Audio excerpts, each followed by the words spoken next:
Hello there and welcome back to my YouTube channel. My name is Deepa Robbins from DeeZinesByD, and today I have another Make the Cards challenge post. This is for challenge number 31, and this one is a 3-2-1 challenge. So we've done this one before, and the post here says that we want to see 3 colors of cardstocks, 2 critter stamps, and 1 stencil. So make sure you head on over to the blog and check out all of the designers' inspiration, and go ahead and link up your own project as well.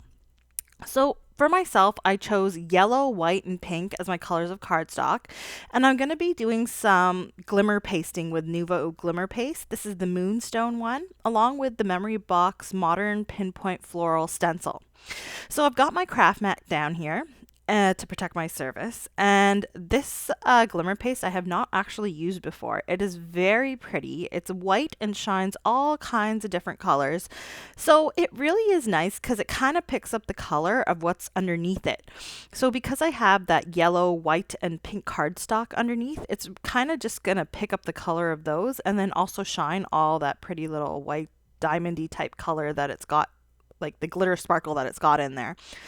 So I'm just laying down my paste, and I'm doing this quickly, and I'm also wiping off my stencil. Make sure you get all of that paste off your stencil and your palette knife at the end.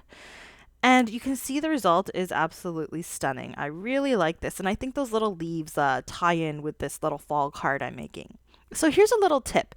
Use some press and seal to keep your jars airtight. I put a bit of that over top and make sure I seal it really tight, because I actually have some of these products along with some of the mousses that have completely dried out because I didn't do this. So as the title for this video implies, I'm going to be using the LawnFawn Jump For Joy stamps and dies.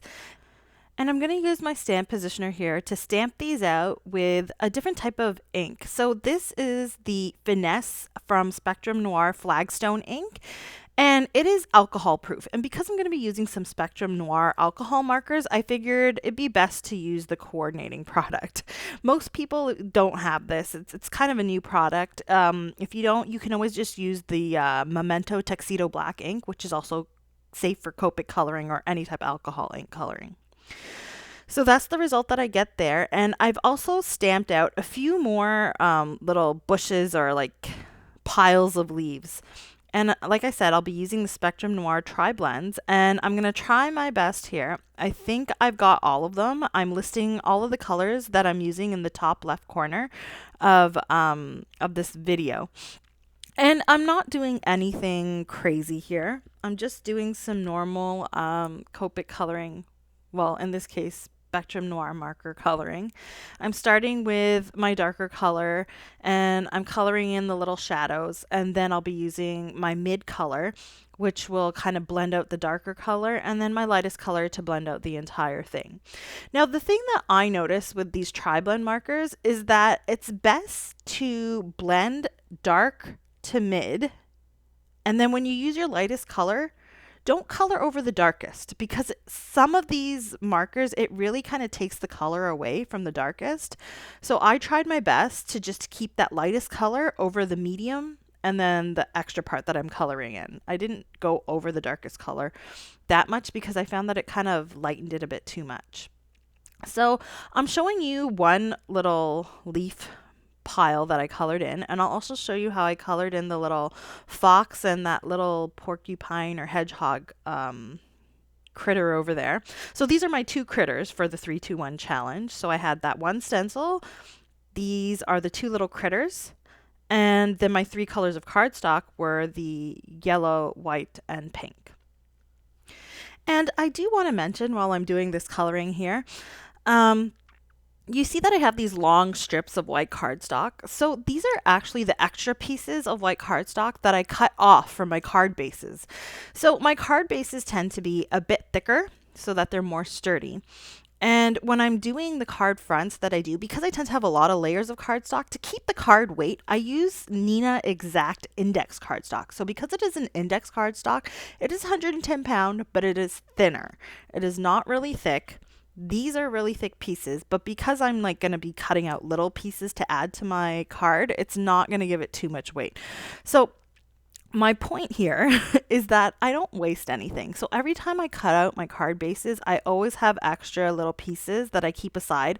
I keep them in like a little clear folder based on the different colors of cardstock that I have. So I keep all my whites, my creams, my browns, and my blacks in one piece, in one like sleeve. And then when I do stamping and like little die cut images and stuff like this, that's where I get out my scraps and I use them again. So that's why my piece of cardstock is not like a nice square or rectangle shape. It's I'm using all of my leftovers, and this is, I find, the best way to get usage out of everything you have. I am one of those people, and I'm sure every crafter is this way. I mean, we spend money on our stuff, so we don't like to throw it away. This is just a really nice way to make sure that you're not wasting your stuff. So anytime I do die cutting, I go to those sleeves and I pull out my colors, and if it's a new color that I need, I take a new piece of cardstock and then I keep the extras in my sleeves for next time. So now my coloring is completed, and I have this a bit of a tedious task of cutting out all these little pieces. So I'm going to just line up all of my dies and tape them on with a bit of low-tack tape, or in my case, I'm using washi tape.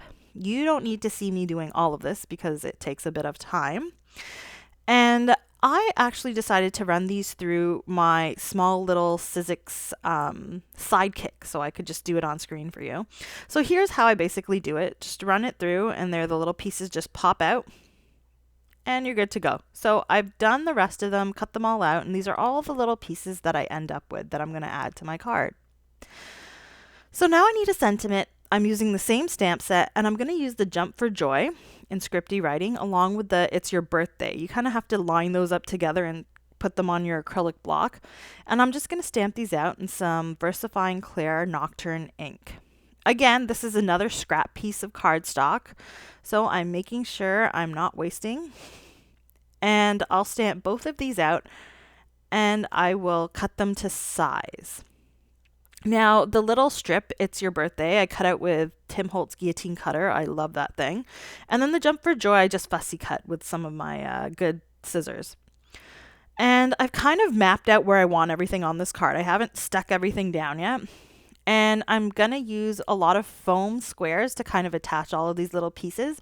A few I will stick right up against the card, but it is a bit hard to do so because we've done that nice stenciling in the background.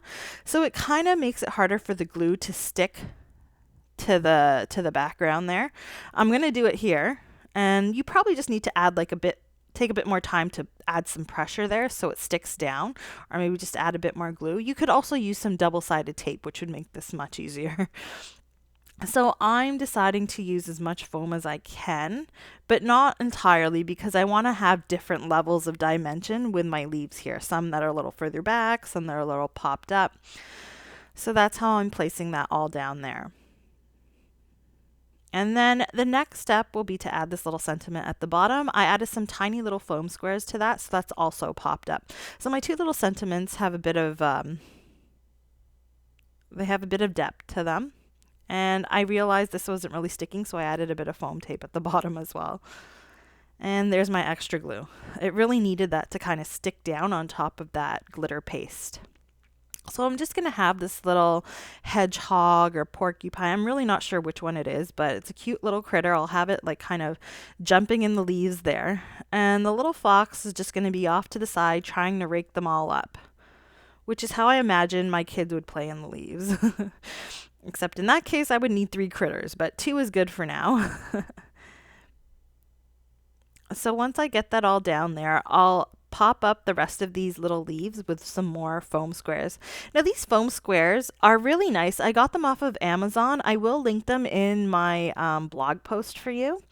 And along with all the other supplies, everything is linked in my blog post listed below. And they're really nice because they're not too thick.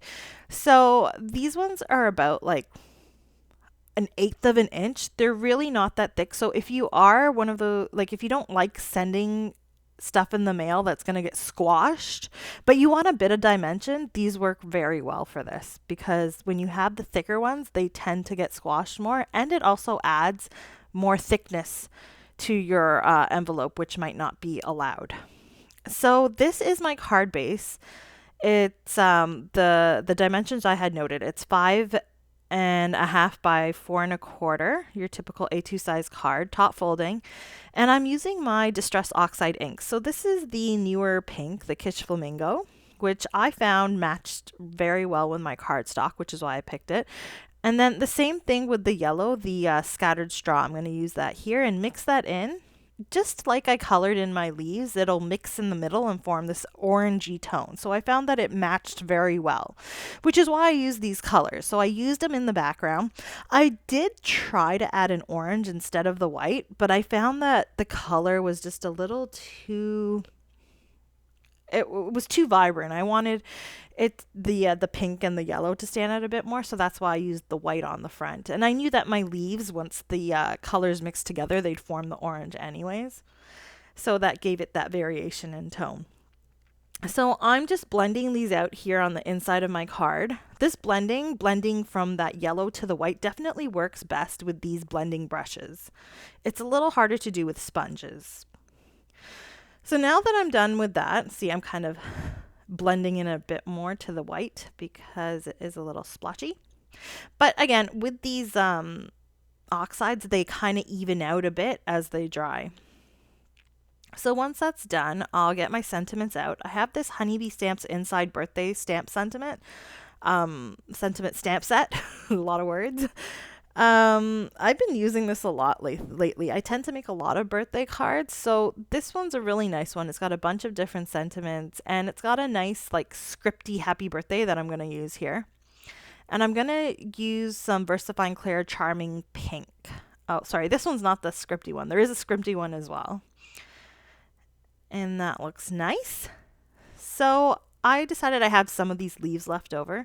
So to continue my pattern from the front, on the inside, I thought I'd add this last little pile here in the corner, again with some more foam squares. Like I said, these are not really thick, so I can add them on the front and on the inside without creating too much thickness to my card. And then I'm just going to add these little leaves kind of flying around at the top of the card here. So there's still some space for you to write a message or whatever it is you would like to write. But there's like a bit of decoration on the inside. It's not completely white. And I mean, I know some people prefer the white, but I really like to have that bit of decor on the inside. So my last step is to embellish. So I have a couple steps here. First, I'm going to add these lolly beads. So if you've seen my videos before, I will have explained that these lolly beads are actually nail art gems, and they are found on Amazon. I know they're available in Canada. I'm not 100% sure as to whether they are available in the US, but go ahead and type in lolly beads or AB nail art gems or crystal or silver or whatever color you want, or just type in nail art gems. I'm sure whatever you find will work. These work perfectly for cards. And you can see I kind of went overboard. I put way too many on there and I'm just taking them off. Sometimes you got to just adjust and do what works. So finally, I'm going to add some diamond stickles. I thought with that glitter in the background, that was really nice, but I wanted to kind of bring it forward to those popped up pieces. So I added some of this glitter stickles to all of the little leaves that are flying around, and also to the piles of leaves.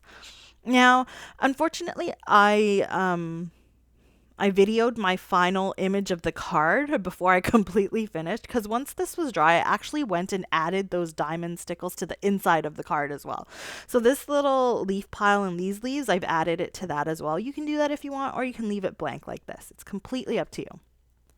So this is my take on the 3-2-1 challenge for this week. Don't forget to head on over to the blog at www.makethecardschallenge.com and link up your own products. And please leave some love for the designers. We've made a bunch of inspiration cards and we really hope that you guys are inspired and join the challenge with us. If you've liked my video, please go ahead and give it a thumbs up, and hopefully you're interested enough to subscribe. Hit the notification bell and you'll be notified of any other videos that I post. And if you get a chance, please check out my blog. And as I said, all of the supplies are listed there. So I hope you guys have a great day, and please don't forget to join the challenge. Thank you. Bye.